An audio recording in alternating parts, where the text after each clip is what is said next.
Yea, in the presence of God, we abide even if we are wounded. We abide bleeding. No, but it is only in the presence where there is a hope for healing, hope for restoration. So we abide in his presence.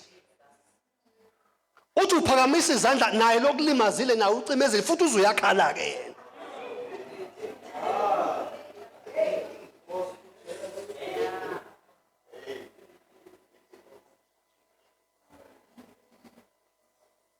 Anikwazi ukukholwa ni. Ngakho nishintsha amabandla every day. Awazi kune crown ukulinyaza umzalwane wakho uzodevelop uthando through injury. Uthando lu develop ke kulimaleni. Hayi.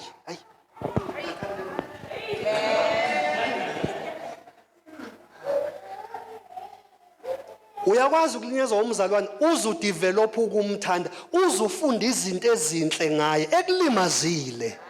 Oh bazalwane nikwazi nicwela ivangeli ledemocracy.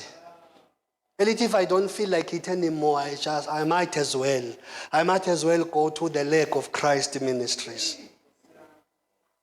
Yazi uNkulunkulu mayefuna ukudila nawe, ngisho usuku ahead of Christ Ministries. The test will follow you.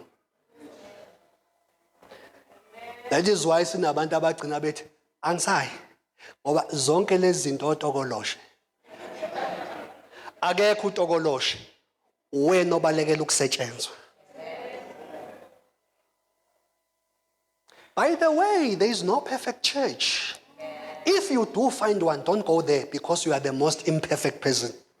Uzofika ulumoshe.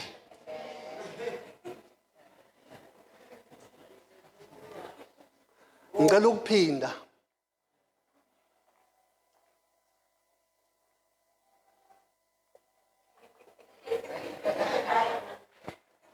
Ngcono ngiyenze lento bangiyayizwa ngifuna ukuyenza. Alikho ibandla elinjani eli-perfect, alikho. Lonke ibandla linabazenzisi bakhona. Lonke ibandla linamaqili akhona. Lonke ibandla linobhozo bakhona. Now I'm saying to you, if ever by any chance you do find a perfect church, don't go there because you will be the first person to be imperfect and you will spoil their perfection.